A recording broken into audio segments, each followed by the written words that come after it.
Hello? Story time. Story time, the art of storytelling. How to do who you are. Thank you for tuning in on this video. This story takes place the summer of 1990. I spent the entire summer on punishment. I was living with my grandmother in Lake City, South Carolina, a small town in South Carolina. I just finished my junior year in high school, but I wasn't necessarily going to my senior year. All because of one class. I failed my English class, and because I failed my finals English exam by 1 point. Now before you slap the dunce hat on me, let me explain to you why I failed and why the teacher wouldn't give me a curve. See, in high school, I was fanatic for playing basketball.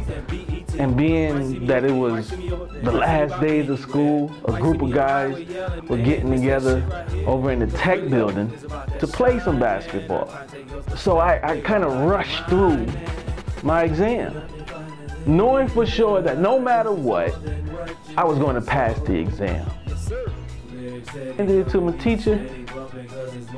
to my teacher, and I was off to the tech building, ready to play some basketball. The next day, my mind was on the same thing, play ball all day. That English exam was the furthest thing from my mind. So before I started playing basketball that day, I decided to check my grade. And to my surprise, I failed my exam by 1 measly point. I mean, my heart dropped because I knew that my grandmother was going to, I knew she was going to wear my behind out. Because since I failed English, this means I wouldn't be a senior next year. I mean, I was sweating bullets. I had some serious bubble guts. I didn't know what to expect once I got home. But I still played balls. I'm like, I'm gonna be in trouble anyway. Why not enjoy myself? It took some time for my report card to come from school. At this time, they would mail our report cards to us. And every day I would book it to the mailbox to get it before my grandmother. I would check the mailbox every day before my grandmother had a chance to go to the mailbox. But one day she caught me slipping. I was watching from the dining room window as she opened the letter and starts reading, and I knew it was my report card. I mean, I had no other thought. I knew that she was reading my report card. I'm sitting at the dining room table looking out the window watching her. And she opens the letter and starts reading it. I mean, she stopped mid-stride, turns her head, and spits out a little bag of juice and heads straight for the front door. I'm going to spare you all the details of what happened after that. Just let you know that during my time, parents didn't mind putting a belt to your behind. All right?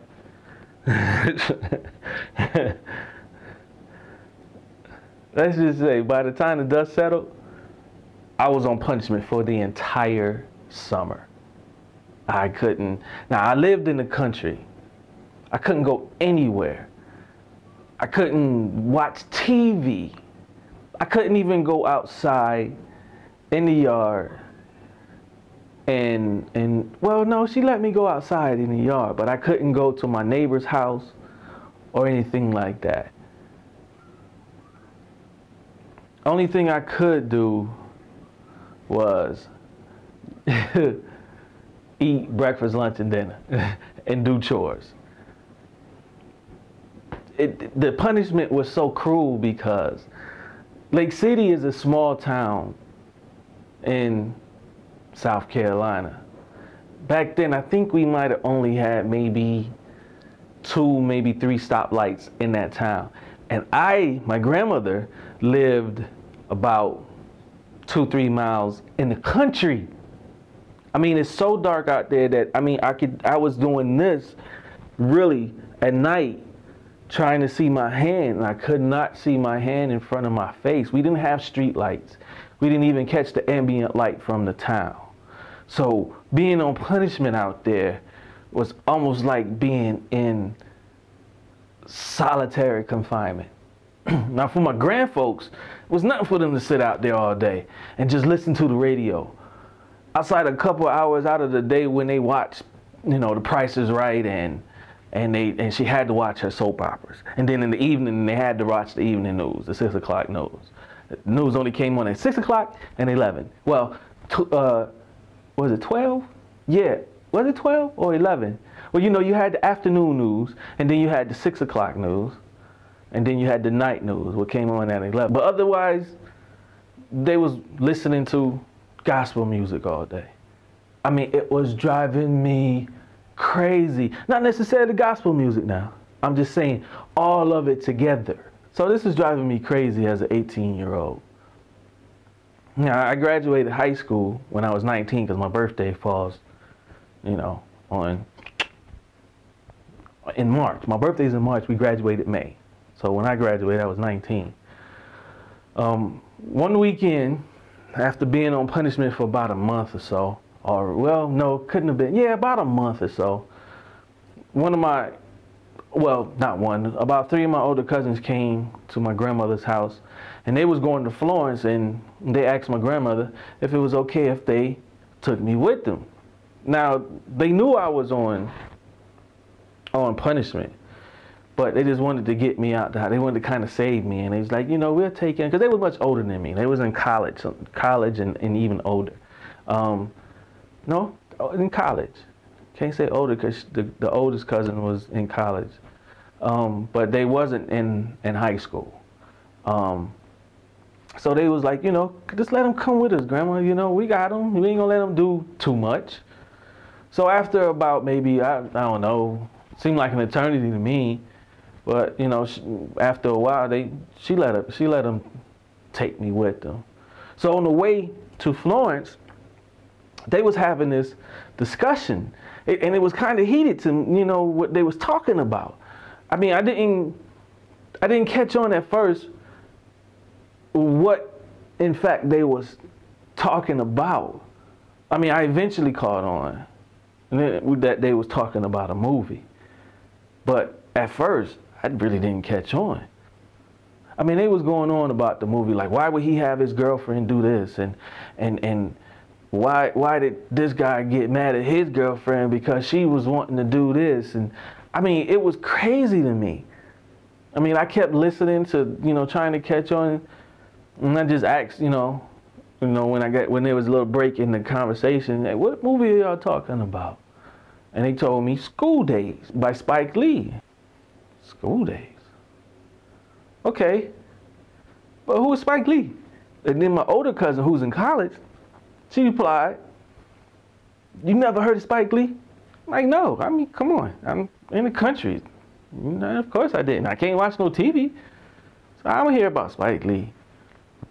She began breaking it down to me that Spike Lee was this filmmaker from New York City. I mean, she immediately had my interest because before Spike Lee, I didn't know of any black filmmakers. Not saying that there wasn't any, you know. Now I know that there are, you know, after hearing about Spike Lee is when I started delving more into, you know, the black filmmakers. And then being from New York, because, you know, I always thought Hollywood was the place, you know, but they made movies. So, I mean, she had my interest. So they continued onto another conversation, but I was stuck in the idea of a black man from New York making movies that have people talking like this in the South. Because as they used to say all the time, we get it in the South later than get it up north. So to hear them talk about this movie, it just had me. By this time, this is what I asked him. You know, how did he make a movie? And by this time, we was in Florence. And so my cousin who was driving, she pulls over into Ray's, a small bookstore there in Florence, South Carolina. She goes in and asks the clerk if they had any material on Spike Lee. The only thing that they had was a book, Spike Lee's She's Gotta Have It, Inside Guerrilla Filmmaking. And since I had nothing but time out there at my grandmother's house, I bought the book. As soon as I got in the car from buying the book, I started reading it. It took me about a week to read the book from cover to cover. By the time I finished reading the book, I wanted more. I mean, I couldn't watch TV, so I couldn't see anything on the news about it. And plus, back then, you really didn't get much publicity at all, being any kind of black entertainer. If you wasn't, let me see, who was if you wasn't, I wouldn't even say Denzel was popping back then. I don't know, I don't think so. I can't even recall any in the 90s, black actors that was just popping like that. By the time I finished reading that book, I had a new role model, for real. Somebody I wanted to be like. I found somebody that motivated me, that inspired me. About a month later, no, at the time, about a month after being on punishment, my grandmother allowed me to, you know, watch TV on the weekends. During the week, nope, couldn't do it. But on the weekends, she would let me watch TV. But it was after I had all my chores completed. I mean, I had to clean the whole house from my bedroom all the way through to the kitchen. Then when that was done, I had to go outside and cut the yard. And my grandmother did not have no small yard. I had to ride and mow. And then to get to the tight places that had roots, I had to push mow. But this one weekend, after completing my chores, my grandfather, who we call Pop, you know, me and him went to town, Lake City, to do some grocery shopping. And on the way back home, I asked him if he mind stopping by the video store, and he did. So I go into the video store, and I'm excited as I want to be because I'm about to watch this movie by Spike Lee. I looked throughout the entire drama section because the way that they was talking about the movie, it was a drama. And no matter where I was looking, it wasn't there. So I go up to the clerk and I asked him, you know, do you have this movie School Days by Spike Lee? And he said to me, yes, it's in the comedy section. And I'm like, comedy? So I take, you know, my big head over to the comedy section and I'm looking. You know, they got an alphabetical order. I'm looking through and I'm looking for School Days. Now mind you, I'm looking for School Days, like in days of the week. But I see this yellow cover and it says School Days, D-A-Z-E. I was looking for D-A-Y-S. So I'm like, okay, School Days. Like, okay, I get you now. Okay. So, and on the cover, it's, you know, like I said, it's yellow. And you got these black faces on the cover. And one of the dudes had a G in front of his head. G5, G5, G. G5, G.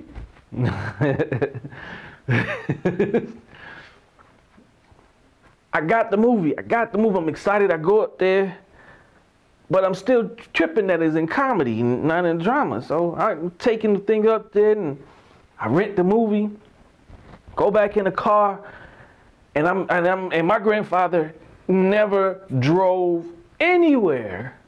I don't care if he was on the highway, the interstate. He never drove no faster than 30 miles an hour.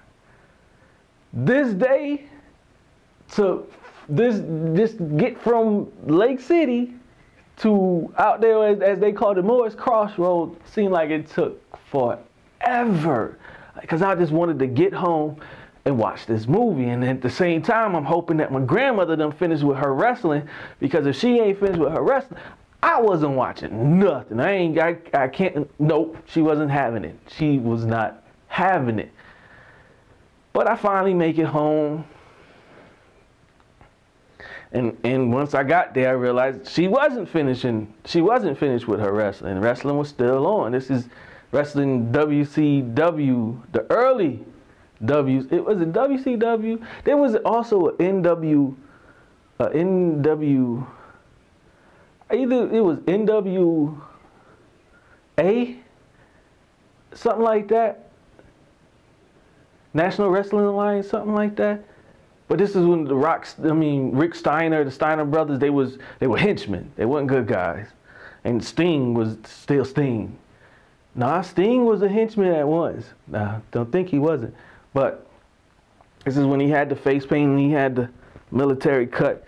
This back in the day. Y'all have to check yourself. But I had to wait. And in the meantime, I'm putting up the groceries, you know, giving her what she wanted from the store. And when she was finished, I immediately put the tape in, got me a nice cold glass of sweet tea, because, you know, we made our fresh brewed iced tea, sat down in the chair that was beside the TV. It was a little rocker chair.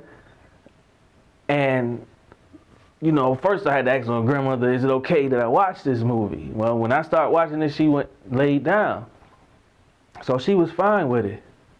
From the moment the movie started, I was gone. I mean, nothing interrupted me. I mean, I didn't even get up to go to use the bathroom.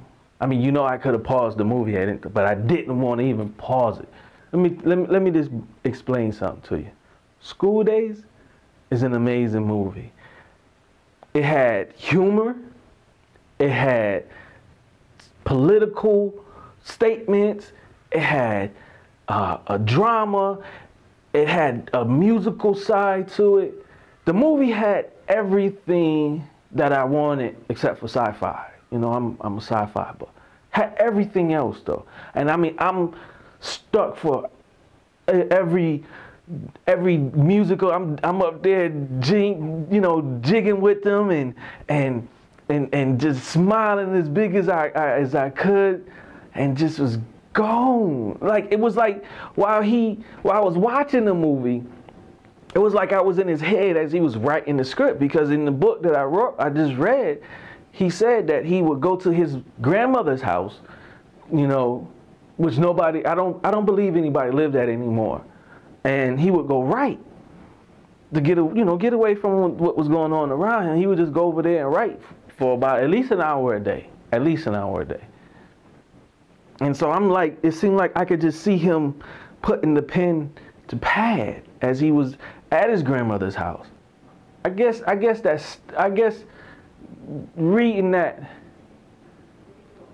in the book and then seeing this movie, I guess it stuck, because as soon as I finished watching the movie, I sat down and I wrote my very first script. I called it Time Standing Still. I mean, I got the title of the script. I can't call it a movie because it hasn't been produced. But in my head, that's what I was writing, the movie. I got it from a song that Paula Abdul had out back then. I think it was Time Standing Still. I don't know which way to go.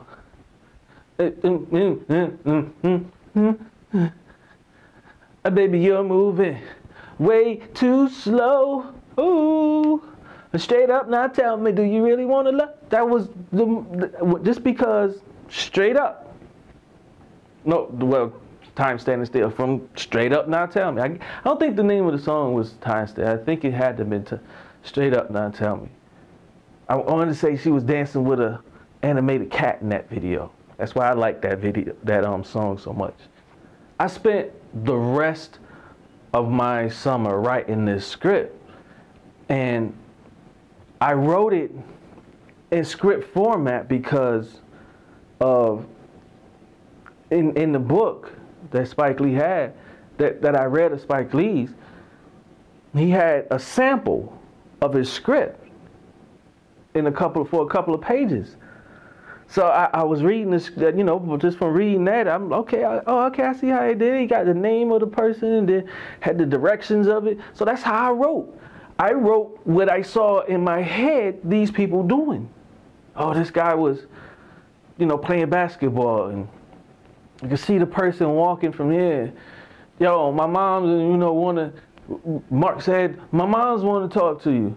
Tell him, you know, just like that. And then, I mean, I'm telling you, I spent the entire summer. By the time I got back to school, I had a complete, I would say, it was either 70 or 80 pages script in this spiral notebook. And I would,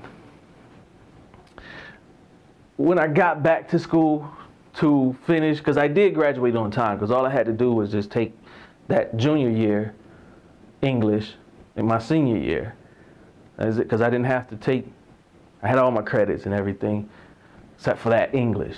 And then, you know, senior year I didn't have to take, wasn't supposed to take an English class. I would have been getting out early, which I would have never went home anyway, because I had more fun at school. I did more stuff at school than I ever did out there living in the sticks. So I wasn't gonna go home early. I was gonna clown around, play some basketball somewhere, or do whatever it takes just to stay at school until the buses came and got us.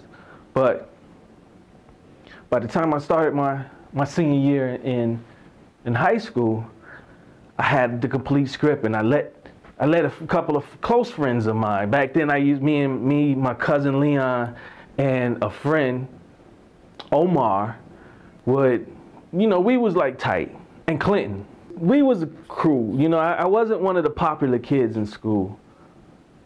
So I just let one of we called ourselves the K-Style Tribe. Our four of us. I was Tribe Master 3. Leon was Tribe Master 1, if I'm not mistaken. Omar was Tribe Master 2, and Clinton was Tribe Master 4. You know, so I would always put TM3 on things and so on and so forth. And, you know, for my senior year, they made T-shirts for us, you know, with our names on it. On the back of mine had K-Style, you know, and we had our own little swag. We didn't call it swag then, but we had our own little swag. We was doing our own thing because we didn't necessarily fit in with the popular. We didn't fit in with the athletes. We didn't fit in with we just didn't fit in. We were misfits almost. And we didn't mind. Shucks, I didn't care. I was a nerd in school. That's why I was so confident that I was gonna pass my final exam, because I would make money from my classmates cheating off of my tests and exams. That's how I made my little hustle. I was never built for the street, to hustle in that street life and none of that stuff. Nah, I'm way too pretty for that. I'm too pretty. Oh. But I let my tribe friends read it, and somehow the story got around the entire school. I mean, people that I necessarily never really communicated with was starting to come talk to me about my story I wrote. Oh, why did he do this? And man, I would have beat her behind, whoop-de-whoop, this, that, and I mean, their response from my story alone, I knew right then I wanted to be a filmmaker, because they was reacting to my story that I had wrote the way that my cousins and them had reacted to Spike Lee's movie. His movie, not the, well, that's his story too, but the way that they reacted to his movie is the way that I was getting a reaction back from my peers, my classmates, people. The cute girls in school was coming up talking to me. You know, the athletes in school, they was talking to me. You know, the smart kids, they all of them asking about, you know, either they wanted to read the story or they have read it already. I mean, it took maybe about a month before I got my doggone story back. It was around the entire school. And I was cool with that because, like I said, I wasn't necessarily, I was just the round peg trying to fit into a square hole, you know? So, which I didn't care about. But just to see them coming and talking to me, I knew I had to keep writing. And probably by the end of my senior year, by the time I graduated, I had 3 scripts written. One was, like I said, Time Standing Still. The other one was a horror movie a horror story that I came up with, The Boogeyman. I mean, literally, The Boogeyman in the Closet. I wrote a story on that. I had another story called Young PIs, which was about these college kids that was taking criminal justice classes in college. And you know, there was a storyline. I don't want to give it away because you never know. God is good. I can still probably put these films out. That's what the whole purpose of doing this YouTube, so I can build a fan base, knowing that I have this many people to watch these movies and give them something to enjoy. Oh, I also had a 4th script, okay? Now this one necessarily wasn't it wasn't necessarily a story that I wanted to make a movie. It was more my fantasy. Yeah, it definitely was. There was this. Anyway, it was a story. It was an adult story, okay. And by my 2nd story, I had my cousin Leon try Master 2. One, he was good with the pencil, drawing wise. He can draw anything from memory. I had him start illustrating some of the, you know, whatever the story was talking about on the pages with colored pencils. So for this book, for this story, to read that and to see the illustrations that he created, yeah, that book took I had every guy, the majority of every cool guy come into my locker. Yo, let me read your story, man. Let me read your story, man. And if I had it at the time, I would let them until I never got that one back. I never got that one back. I don't know who got that one. Whoever got that, you know, please give it back. I don't know. Maybe I don't want that back. Because I can imagine. I don't want that, man. I got that in my head now. But anyway, I kept writing. That was the whole purpose. I kept writing, and the more that I wrote, the more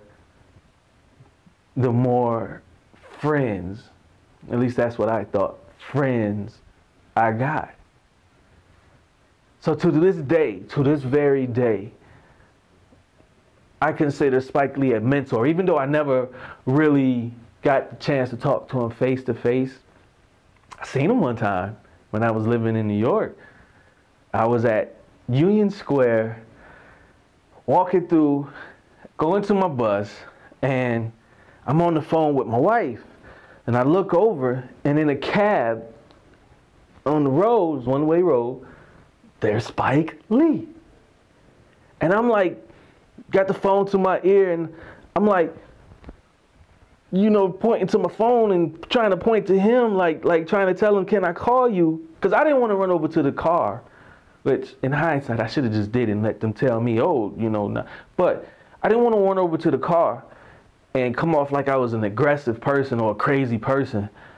But that guy that I'm looking at in the car is the guy that has inspired me. He's been a straight up inspiration my entire life. Even I would stand out in front of 40 acres and a mule just to get a chance for him to come out and just talk to him and explain to him, but it never really came out. Hello? But Is the mic on? I have to say that Spike Lee is definitely the motivation or an inspiration to me. And the motivation for me is creating stuff that people like and creating stuff that the people will talk about. That'll spark a conversation. So that'll end my story time, chapter 1. Spike Lee made me do it.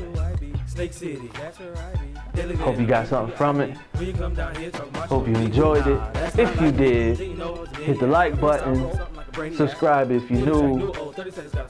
Comment. Please tell me, who are some of your inspirations? You know, what are you inspired to do? Let me know. You never know, I might put it, ain't no never know. If you put the comments in there, trust me, I'm gonna put a video together about who y'all inspirations are, what y'all wanna do. I'm gonna put your name up. I'm gonna have you, I like to have this cyclical conversation, even if it is like a text message. Okay, y'all don't know nothing about Sky pager. Two-way Sky pager. Man, technology has come a long way. But anyway, I hope y'all enjoyed. Stay tuned for chapter 2 of Carolina met Brooklyn. Peace and blessings. And I'm out.